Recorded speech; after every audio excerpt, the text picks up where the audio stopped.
C'est bon pour toi? Bonjour, bienvenue à vous encore une fois en direct du Salon international du bâtiment 2018 qui se tient à la Foire internationale de Casablanca. Nous sommes toujours en direct du stand FaceMag TV Group et j'ai le plaisir d'accueillir M. Youssef Belkaïd, président de Strapex, mais il est aussi président de l'Association nationale des professionnels de la céramique et du second œuvre. Youssef Belkaïd, bonjour. Bonjour. Merci d'avoir répondu à notre invitation. Alors, un salon, la 17e édition, qui se tient sous le thème « Mieux construire pour mieux vivre ensemble ». Que vous inspire ce thème, Youssef Belkaïd? Je voudrais d'abord saluer cette organisation qui est à l'initiative du ministère de l'Habitat, de ce salon qui se tient tous les 2 ans, qui est devenu un salon de référence sur l'échelon continental et même international. C'est une organisation très bien faite et elle est aux normes des salons qu'on visite, soit en Espagne ou bien en Italie ou ailleurs. Le thème, je voulais vous demander que vous inspire ce thème, parce que cette année, mieux construire, c'est ce que tout le monde demande, mais pour mieux vivre ensemble. Ce thème m'inspire le fait que nous pensons que le bâtiment, il doit apporter sa part du bonheur. Le bâtiment en général, je ne parle pas seulement de l'immobilier, bien de l'habitat. Je parle du bâtiment. Du bâtiment en général. Il faudrait que le bâtiment contribue, un peu soit-il, au bonheur du citoyen. Voilà. Alors, justement, je voudrais que vous me parliez un peu de l'APESA, c'est l'Association nationale des professionnels de la céramique et du second œuvre. Justement, une présentation succincte de votre association. Quels sont ses objectifs? En fait, c'est une association qui regroupe les distributeurs et importateurs et commerçants de carrelage en céramique. On a toujours l'étiquette que c'est une association qui regroupe les importateurs, mais ça ne regroupe pas uniquement les importateurs, ça regroupe aussi les distributeurs de carrelage locaux de céramique. C'est une association qui naît pour défendre un peu les intérêts, comme toute association, de ses adhérents et de discuter ensemble avec les producteurs d'ailleurs locaux de céramique des innovations en termes de carrelage. C'est vrai que l'APESA il est né dans un contexte de conflit un petit peu avec l'APIC dans les années 2005, 2004, il y avait les mesures de sauvegarde, tout ça, mais doucement, les choses s'apaisent et les 2 associations sont en train de trouver un terrain de complémentarité. Alors il y a eu justement ce protocole d'accord, ce Gentleman's Agreement. Est-ce qu'aujourd'hui le secteur se porte bien, se porte mieux depuis la conclusion de cet accord? Je pense que le Gentleman's Agreement, les chiffres ils sont disponibles. Je pense que de notre côté, nos engagements sont respectés. Et je pense que les choses jusqu'à présent vont bien. Donc on peut dire que nous et les producteurs locaux, il n'y a pas lieu que ça n'aille pas bien, puisque de toute façon aujourd'hui la production locale de céramique en termes de pâte rouge, il fournit un carrelage quand même de qualité.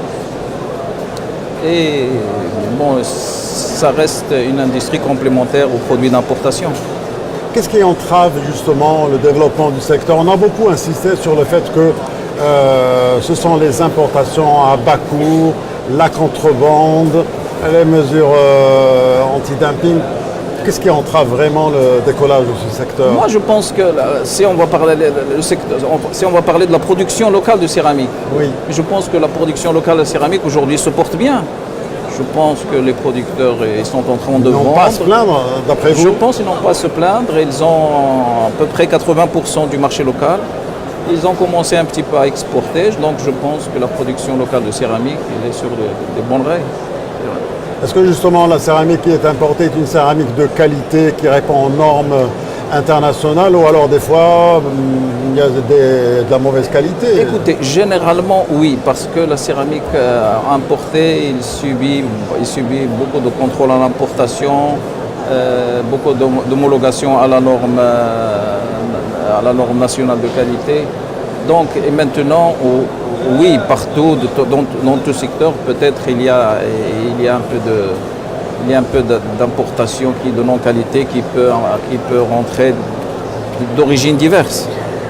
Alors justement, c'est Belkhaïd. Cette année, il y a un pays qui est l'invité d'honneur, à savoir la Côte d'Ivoire.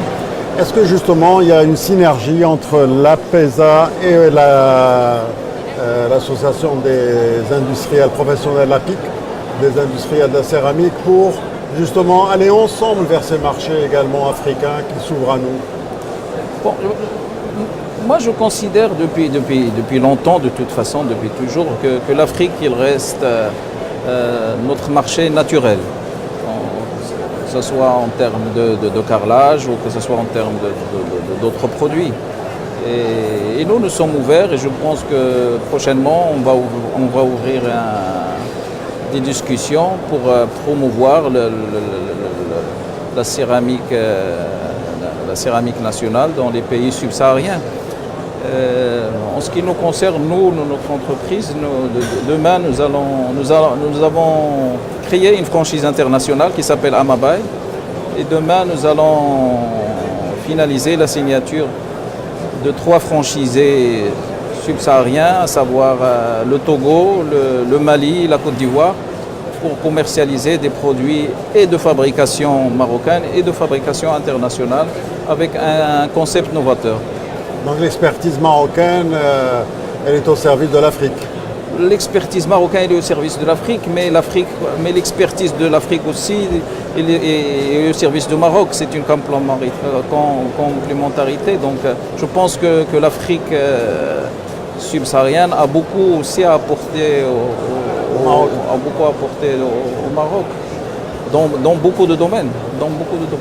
D'ailleurs, plusieurs pays veulent s'inspirer du modèle marocain en matière d'habitat, en matière de BTP. Oui, parce que nous sommes africains aussi, parce que nous sommes africains aussi, et la culture est la même. Donc c'est pour ça que nos architectes et tout ça, ils sont trop sollicités aujourd'hui dans l'Afrique subsaharienne parce que ça répond à un certain besoin d'authenticité africaine, tout en reniant pas notre époque. Mais il y a des choses qui restent un petit peu de la tradition africaine et que l'architecte marocain sait bien y répondre. Il y a plusieurs intervenants dans le secteur. Est-ce que justement il y a des rencontres, il y a des débats entre les différents acteurs pour essayer de promouvoir justement le secteur aujourd'hui qui connaît une certaine morosité, il faut le dire? Je pense que le secteur de la céramique... Je parle du secteur industriel de la construction et du BTP en général. Je pense que c'est un secteur qui est très dynamique par rapport à d'autres au Maroc. Je pense que c'est le secteur, le BTP, c'est le secteur où il y a le plus de rencontres. C'est le secteur où il y a le plus de magazines spécialisés. D'ailleurs, demain, nous organisons avec l'ordre des architectes du centre un dîner sur le thème spécifiquement, ça ne diffère pas du thème de la foire, la responsabilité du bâtiment dans le bien-être. Il y a un autre thème qui est l'arbre à palabre comme plateforme de créativité. L'arbre à palabre, c'est cet arbre africain, d'habitude c'est le baobab, voilà. Parce que c'est le baobab et que...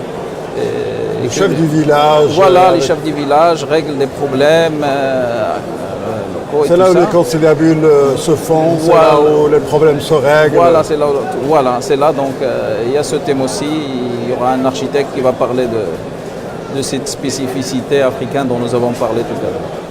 Peut-être un mot sur le salon, dont ça fait maintenant, c'est la 17e édition, ça fait 30 ans, c'est un salon biennal, c'est une vitrine internationale pour le secteur du BTP. Un mot sur cette évolution de ce salon, comment vous le voyez évoluer? Vous avez l'habitude d'y être à chaque fois qu'il se tient, comment vous voyez sa progression, son évolution? Moi, je pense que chaque année, ce salon prend de l'ampleur. Ce que je pense aujourd'hui, c'est que le site lui-même n'arrive plus à contenir tout l'enthousiasme du secteur, parce que le secteur, il faut savoir que le BTP, c'est l'une des locomotives de l'économie nationale. Et je pense qu'il y a trop de demandes et peu d'espace. Et je pense qu'il faudrait que les organisateurs prévoient un espace beaucoup plus grand, parce que je vois que chaque 2 ans, il y a plus de succès et plus de demandes.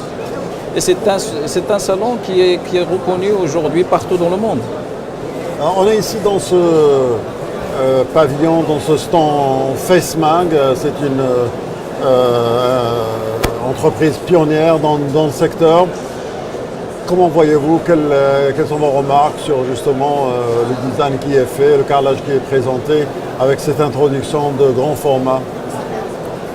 Que ce soit le stand, ou que ce soit les produits qui sont exposés, j'étais agréablement surpris par le degré des détails et de l'innovation de cette entreprise. Je connais FaceMag, c'est un fleuron de l'industrie céramique marocain.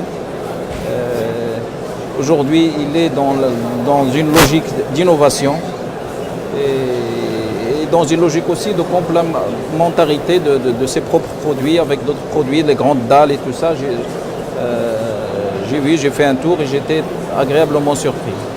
Je vous remercie infiniment, Youssef Belkhaït. Je rappelle que vous êtes le président de l'entreprise Strapex, mais vous êtes aussi président de l'APISA, qui est l'Association nationale des professionnels de la céramique et du second œuvre. Merci d'avoir été avec nous. C'est moi qui vous remercie. C'est moi qui vous remercie. Merci beaucoup. Au revoir.